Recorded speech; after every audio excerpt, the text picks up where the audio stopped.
Hello everyone, welcome back. A while back we did a video replying to some of you guys' comments and everyone seemed to really enjoy that as well as ask lots more questions. So it's time to do another video replying to everyone's comments and questions. If you have any questions about our videos or the shop or anything like that, please feel free to leave them down below in the comment section of this video.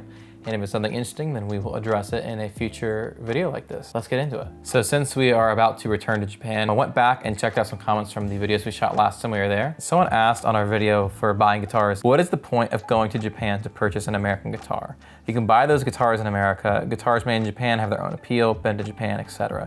Great country, great guitars, have fun. So yeah, I think this is in reference to last time we were there when we actually picked up a handful of American-made Gibsons. We got some Les Pauls, we got an SG, couple other cool ones, but yeah, why are we buying those guitars all the way over in Japan? We could find them here. So there's definitely a lot of things that factor into why we would be buying American guitars over in Japan. When we go anywhere, whether it's the West Coast, whether it's Japan, or whether it's anywhere else that we find ourselves in, it's not like we're locked into like, oh, we're only here to find this one thing. So if we find cool Gibsons, it doesn't matter where we are, we're gonna buy them. We find cool American Fenders, we're gonna buy them wherever they are and figure out how to get them back to our shop in Florida. With Japan in particular, Gibson does a lot of really cool exclusives as well as a lot of the other American brands, but they do exclusives that are just for the Japanese market, such as like the Yamano selected guitars. You'll see a lot of those where they had like hand-picked tops. That's always a nice treat to find over there. Some guitars just tend to be put out in higher volumes in Japan or elsewhere. Like for example, the Billie Joe Armstrong signature Les Paul Jr. they did recently, the Gibson version, not the Epiphone version,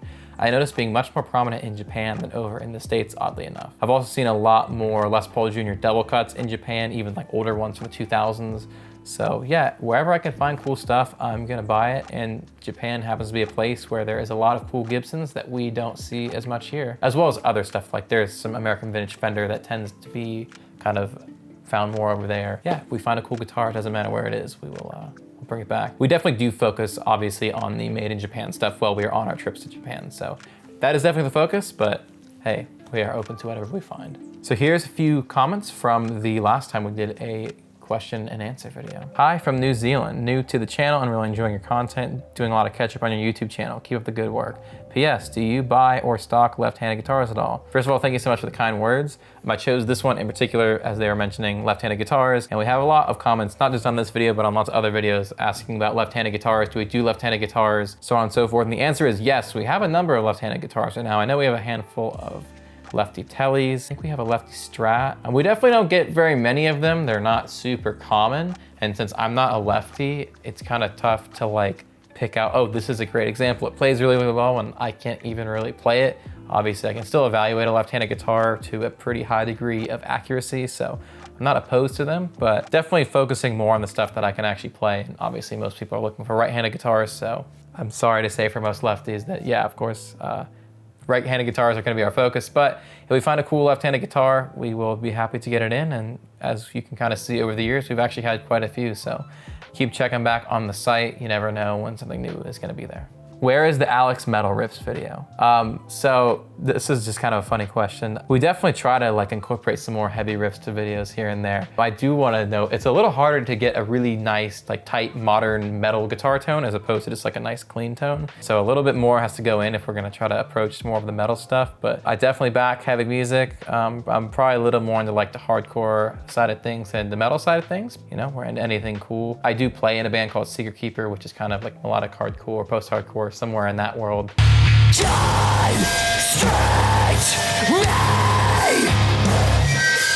And there's some heavy riffs there, so go check out Secret Keeper, maybe you'll find something you like. I will say we do have the Kemper rigged up here now, so we can get some cool metal tones a little easier, so maybe we'll have to do some more metal-centric demos soon. Thank you for the Q&A. My question is, will your store eventually branch out from vintage Fender and Gibsons?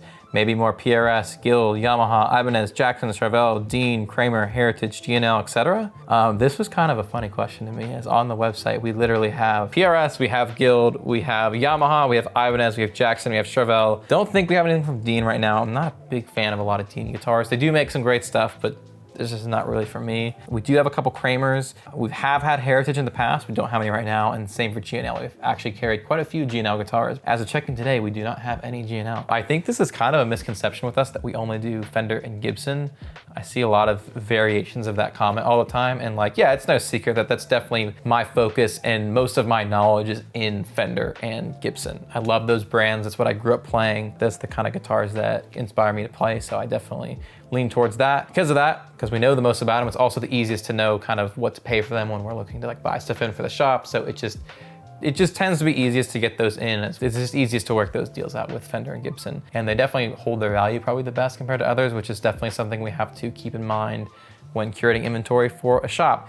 There's obviously plenty of other brands outside Fender and Gibson that hold their value and appreciate just as much, if not more. Those two brands are probably the ones that I'm most knowledgeable in. I feel like we do more variety than a lot of people maybe give us credit for. Yeah, I mean, we try to keep a good variety of everything. I think our store will always kind of be focused on Fender and Gibson maybe the most. Those are just my favorites, but we do get a lot of cool stuff, and we're always looking to kind of expand our range and bring in other stuff. Well, I think we do a pretty good job of showcasing all kinds of other stuff on the channel. I do get that on like our Instagram and our Facebook and that kind of thing.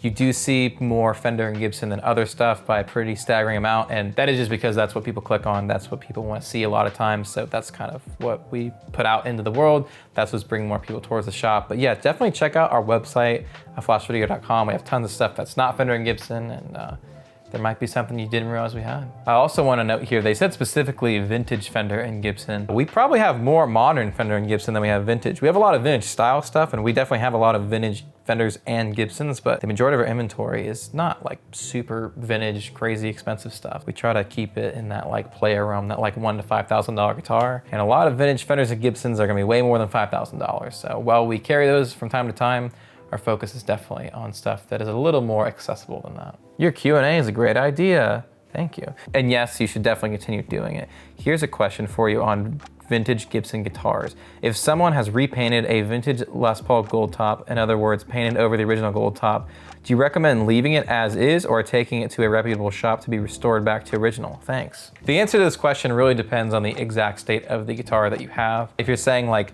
should you try to remove the old finish and see if the gold top is under there? That's definitely an option. There's definitely tests you can do where you only would potentially mess up a small area of the finish to see if the top coat of the refinish will come up and under it is still the original finish. That's totally up to you. That's totally personal preference. Once a guitar has been refinished, it's never gonna be like completely all original again. So I don't think there's anything wrong with, you know, maybe refinishing it back in the color that it's supposed to be instead of if your gold top was refinished in a color other than gold. But some people do like old refins. Like if you have a refin that is evidently, you know, 20, 30, 40 plus years old. Some people definitely do prefer that over a newer refin. For me, I don't really care. If it's a refin, then it's a refin. I'm more looking at the quality of that finish, not just is it vintage correct, but is it something that's cool? There's lots of refinished vintage guitars that are finished in colors that they would have never originally done, but they look really cool. So that's kind of a cool thing. But I would definitely recommend bringing it to someone who's really, really knowledgeable in finish work, especially on vintage guitars, as they can appraise your situation the best. These two comments I'll address at once. The Guitologist traded that 76 Strat. The other question is, I believe that 76 Natural Strat was the same one that Brad the Guitologist was selling. He's traded it for Les Paul and some cash. It looks like you guys got it after that. Cheers. If it has brass saddles and a different switch with the originals in the case is the same guitar. This is in reference to a 1976 hardtail finished Stratocaster that we bought when we were in Houston that we showed for the first time at our Dallas video. It is not that guitar. We did not get ours from Brad the Guitologist. We got ours before the Dallas Guitar Show, so this is certainly a different guitar. We got this from a private deal that we did in Houston, Texas about a week before. So not the same guitar, but Brad the Guitarist has a cool channel. I actually saw that we just popped up on his channel in one of his Dallas videos. So yeah, small world. Shout out to Brad the Guitarist. He's got some good videos on amp repair as well as all kinds of other fun stuff. I recently watched his video on adding like a ground plug to a 2-prong Fender amp, or like a Fender amp that only has the 2-prong cable, whereas obviously a 3-prong cable is gonna be cleaner and safer. So yeah, thanks for making that video. I watched that and yeah, definitely helped me convert some amps over, which was much needed. We backed Brad the Guitologist, but that was not his Strat. Keep up the vids, you guys. Love it. Question, what is the difference between a fresh find and a cool find. That's the industry secret, and I cannot tell you that. Moving on to the Nashville shopping video. Someone time-stamped at 13:30. Is that Edward Benz or King Park? Fire either way. Oh, cheers, thank you. I think I played the King Park riff, but it was definitely a La Dispute riff, so we back La Dispute. Thank you for recognizing that. If you don't know La Dispute, they got riffs, you just check them out. All right, so checking out some comments from a video we did on some of the top guitars under $1,000. We got 2 people asking about the same brand.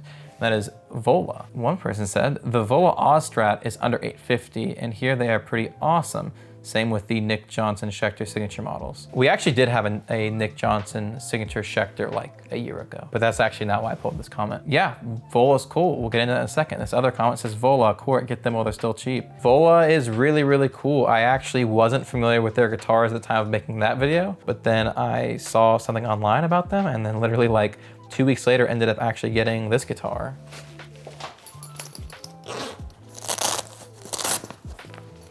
So this is a Vola V3, obviously heavily inspired by a Telecaster, but has some obvious changes. These are cool, and if I knew about these when we were doing that top guitars under $1,000 video, I definitely would have included this, as this is a made in Japan guitar that retails for under $1,000 new, which is extremely rare. As you guys know who follow prices on that stuff, most Japan stuff is gonna be over $1,000. So pretty cool to see this in that kind of lower price range, and the quality is really, really good on this. I am personally a fan of this one, and I actually got to play another one that we didn't end up buying at the Sarasota Guitar Show, and it was cool too. So yeah, they're new to me, but I definitely back Vola. You guys had a bunch of really cool recommendations for that video, and I've also thought of some new ones since then. So we'll probably do like a part 2 for like more guitars under $1,000 that we think are really cool. If you want to see that, let us know down below. Yeah, this is not a Fender or a Gibson, but it's here on the channel. So the last question that I'm going to answer, I wanted to answer from a few angles. This was also from the Top Guitars Under $1,000 video, and they said, so what about Epiphones and Squiers? Any collectibles there? Right off the bat, the video was about guitars that I think are great players and a really good value for under $1,000 that are very usable and sound great and stay in tune and all the other necessary stuff that we need to qualify a guitar as a good instrument. I wasn't really looking at collectability there. I was more just focusing on what I actually like enjoyed as a player. But yeah, there's definitely some collectible Epiphones and Squiers. We get a lot of variations of commenting on like, why don't we talk about Epiphone more? Why don't we talk about Squier more? And I definitely like guitars from both brands. In fact, we actually have very nice Japan examples of a like Epiphone Les Paul Custom that was made in Japan, or this Squier JV Stratocaster that was made in Japan in 1983. This thing is absolutely incredible. So there's definitely some gems from Epiphone and Squier. As far as the more modern stuff goes, that's a bit more budget friendly.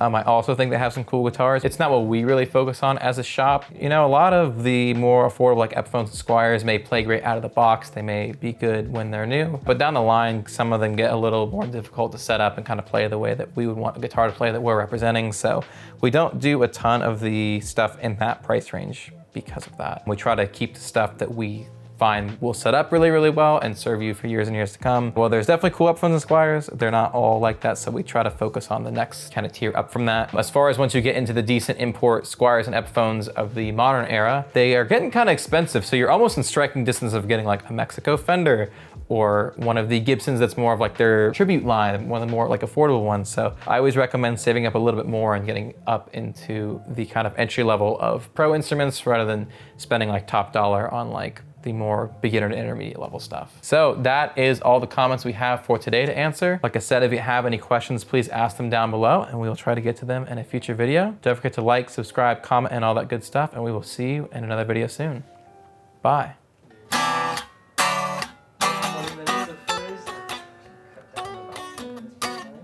Cool.